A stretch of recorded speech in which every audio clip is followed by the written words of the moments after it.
La 15e session de la conférence des chefs d'État de la Communauté économique et monétaire de l'Afrique centrale s'est achevée ce vendredi à Yaoundé au Cameroun sur la volonté commune de poursuivre les programmes déjà engagés en vue de redynamiser le processus d'intégration sous-régionale, ceci après une période d'incertitude due à la crise économique engendrée par les effets dévastateurs de la pandémie de Covid-19 et de la crise russo-ukrainienne.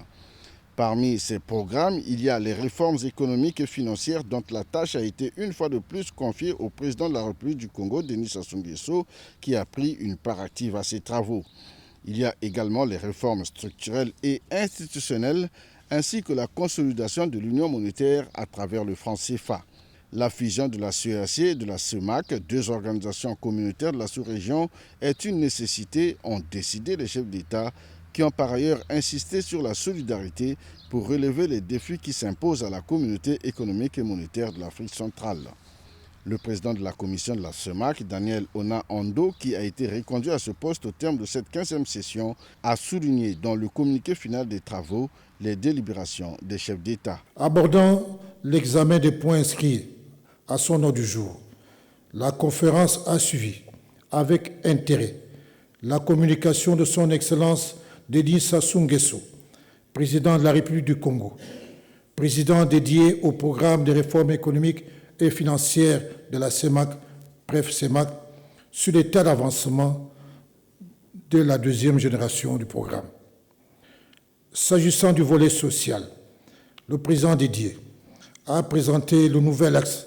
dans la matrice des réformes communautaires porté par le nouveau programme de coopération Banque mondiale CEMAC pour le développement du capital humain en Afrique centrale sur la période 2021-2025. La conférence a salué cette initiative et a encouragé les États membres à accentuer les efforts pour le financement adéquat des secteurs de l'éducation, de la formation professionnelle, de la santé, de la protection sociale, tout en invitant les partenaires techniques et financiers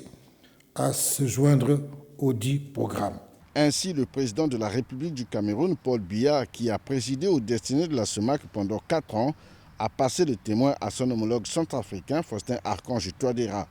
Le prochain sommet de la Communauté économique et monétaire de l'Afrique centrale se tiendra donc à Bangui, capitale de la République centrafricaine.